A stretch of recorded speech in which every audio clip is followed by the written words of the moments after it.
I knew Tensile was going to get a couple. So close. People in the wrong direction. All right, so here's the key to this thing. So for those of you online, I'm just headed back to the exams. Your scores are up in Moodle. So that first one there, you got normal stress or axial stress on the Y, strain on the X, or axial or normal strain. The yield points up here, and to find that, I asked you to show work on that. You want to start at a strain of 0.002 and then draw a parallel line up and intersect. So I was looking for something like that. And then to circle the part of the graph where PL over AE applies, that applies where E is valid, and E is valid right there in the straight line portion of the graph. Okay. So that's the first one. We good with that? We got any questions?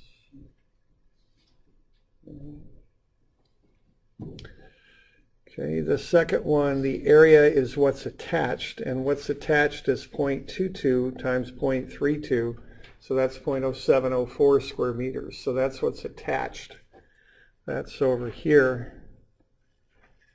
So that, I didn't do a very good job, but there we go. That area right there. And then the length is the dimension that is not attached. So that's normal to the area, so the length is coming off that way. So you just take, probably the best way to do it is VL over AG. It's the quickest way. So 9,000 times the 0.0704 area, 9,000 times the 0.34 length, divided by the 0.0704 area, and then divided by G, not E, but G. So G is 3 times 10 to the 6.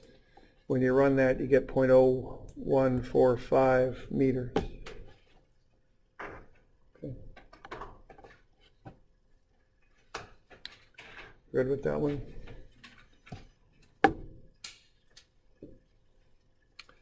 All right, the next one there, find the change in temperature. It's 25 degrees Fahrenheit. Multiply that by alpha, it's 0.012. So that's the strain induced by temperature, so that's 0.012, about 1.2% strain. I found that delta associated with that is 0.504 inches. Multiply that by the length, okay? So if delta is PL over AE, P over A is sigma, so sigma is delta E over L. Run those numbers, and I got 33,600 pounds per square inch. Multiply that by the area. The area is pi times 1.25 inches, quantity squared there. So that's 4.909. Multiply that by 33,600. You get 164,942 pounds. Okay. Then to find the final diameter there, what's going on? See, that thing's getting colder. It's trying to pull inwards, but the wall prevents that. So the wall is making that cable longer than it naturally wants to be. So the cable is in tension. Okay. So what's going to happen then, if the cable's in tension, it's stretching, that'll make the diameter thinner. So to find the lateral strain, you take nu times the axial strain, but you got to go negative. So 0.012, that's the axial strain times negative times nu, negative 0.4, that's negative 0.0048. So that diameter gets less by 0.48%. So if you take 0.0048 times 2.5, you get negative 0.012. Subtract that by from 2.5, and you get 2.488 inches. So the diameter gets less. Okay. Questions on that? We're doing all right?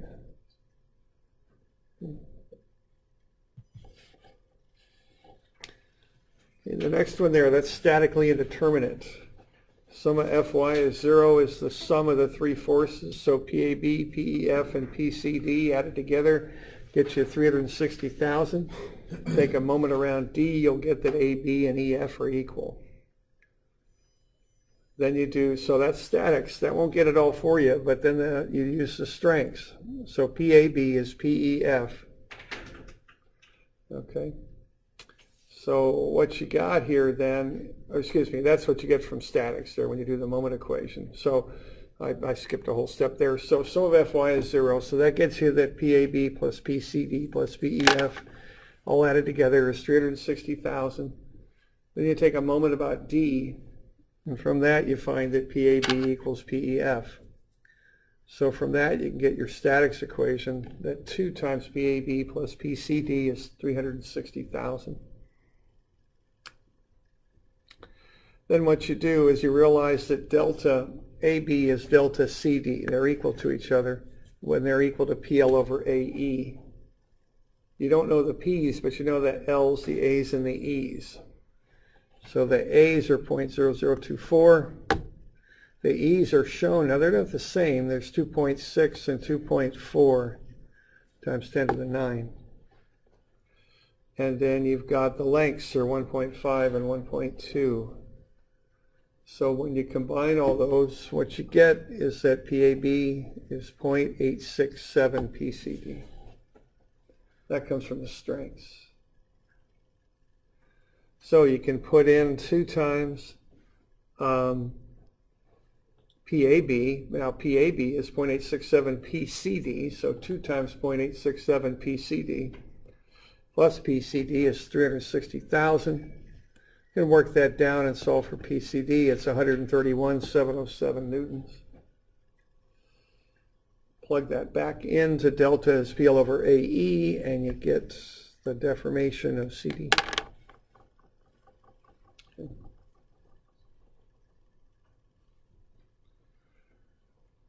Questions on that?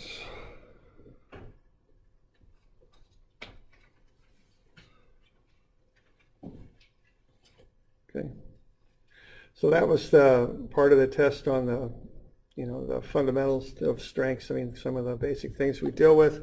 Then we got into the biaxial. Oops.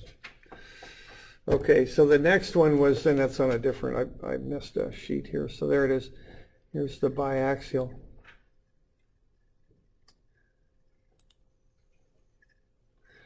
So I just want you to find the shear and normal stress on plane AB. So you got sigma x is negative 900, sigma y is 268, tau xy is positive 224 because you're looking at this one, and that rotates the element counterclockwise. And then theta is just 62 degrees. That's really about all there is to it, okay? And then you just plug everything in to the sigma x1 formula. The angle's 62. Negative 900 for the normal stress in the x direction, 268 for the y normal stress, and 224 for tau xy. Plug everything in, run the numbers, you get 196. That's the normal stress at 62 degrees. Okay. And then to find the shear stress, you just do the shear formula, plug in 62 degrees, and you'll get positive 359. So nothing fancy on that, just plug into the formulas, and the angle you use for both times is 62. You do the normal stress formula, and then you do the shear stress formula. Okay.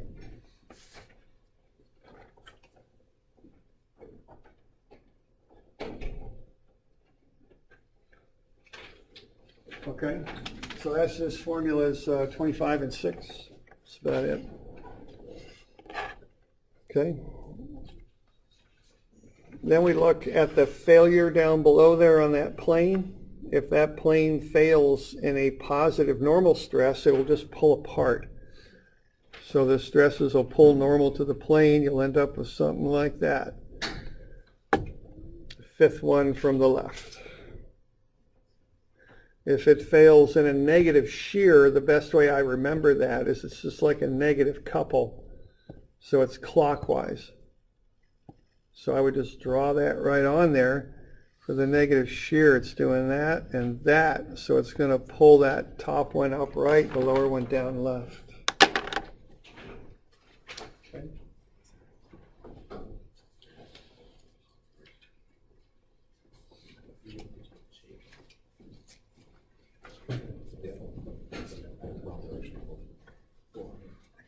Okay. Any questions on those ones?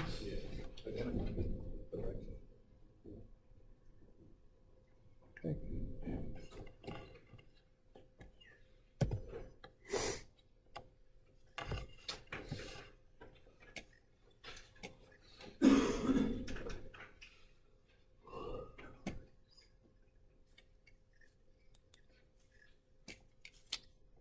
All right, now the next one was principal stresses.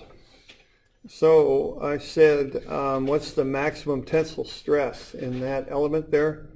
You run the tangent 2 theta formula, formula 27, and you'll find the angle is negative 9.38 degrees.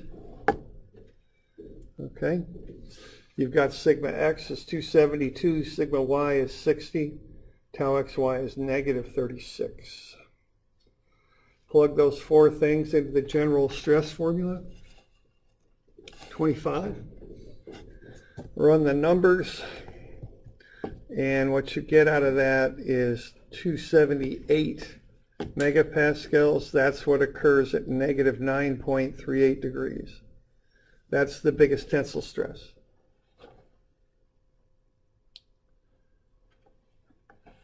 To find the maximum shear, you add 45 to that angle, you get 35.62. You double it for the formula, 71.24, and you plug it into the general shear formula. Okay, so the general shear formula is 26, and you'll get negative 112. So you're going to get negative 112. You could say plus or minus 112 at 35.6 degrees. There's other angles, plus or minus 90 from 35.6 would be okay.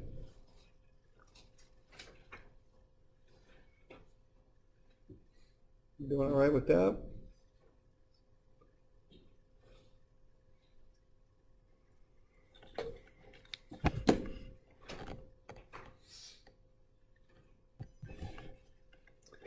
Okay. Last one, there's Moore's circle. So you had to use Moore's and show work for Moore's circle on this one.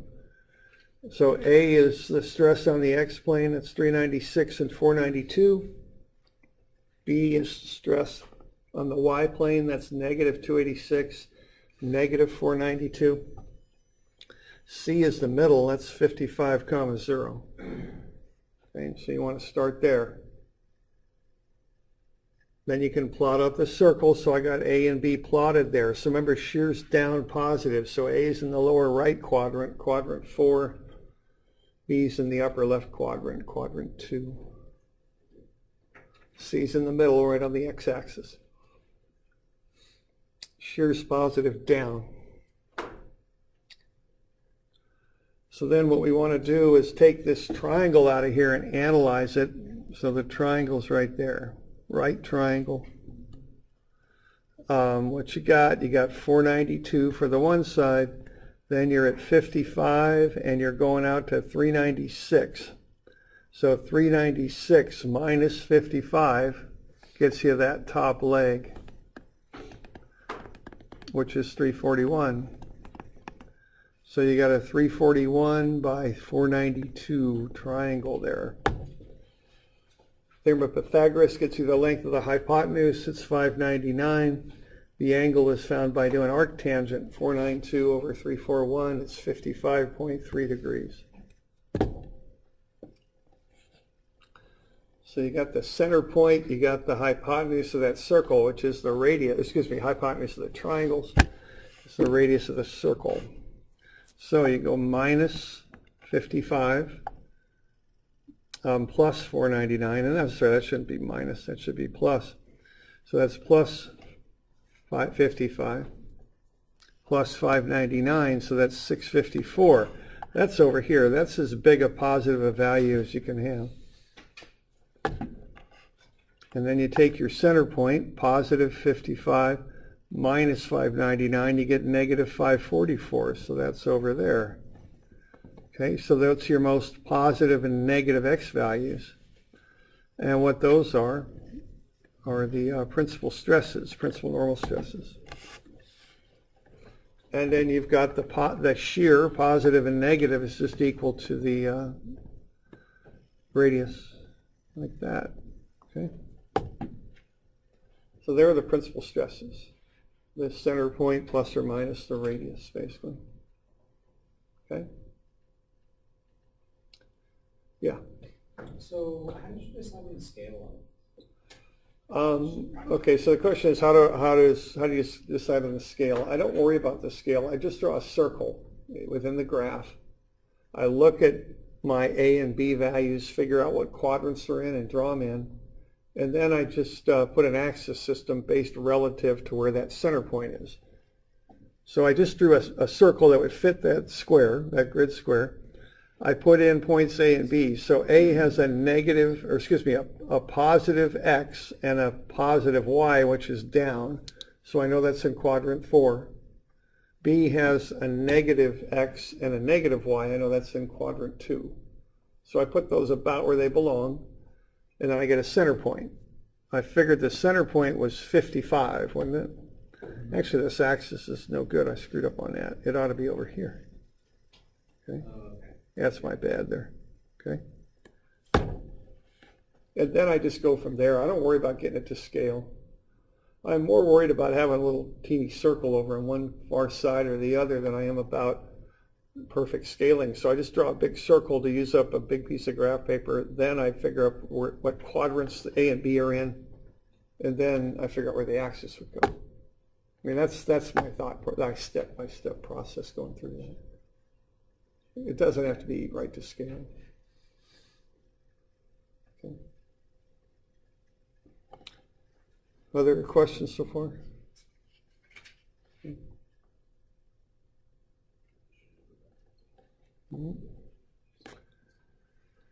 All right.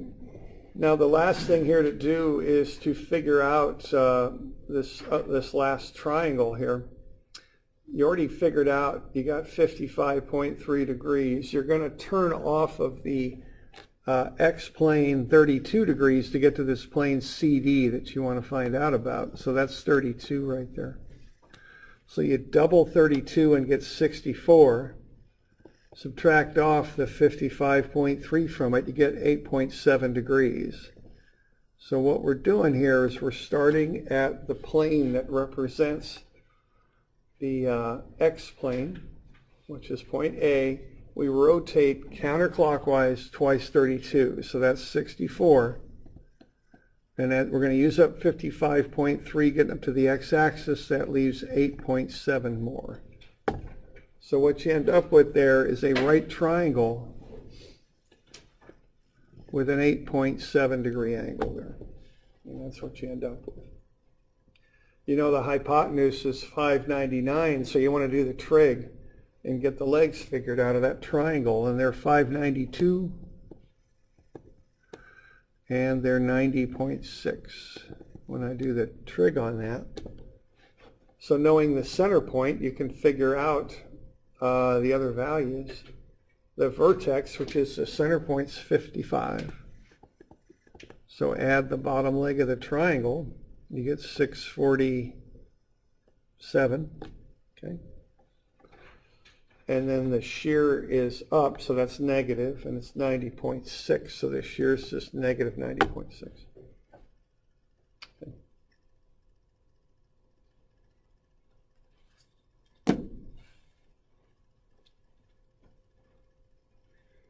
Questions on that? I don't know if Yeah. you went over this already, but did you talk about the class average of the Average, I curved it just a bit. You probably noticed, I crossed some stuff out on the front and all that, just a bit. I gave you back 10% of what you missed. So the average was about 77 or 8. And I don't really remember the breakouts on where things are at, but there are a few A's, B's, and C's were the bulk of the grades. Okay.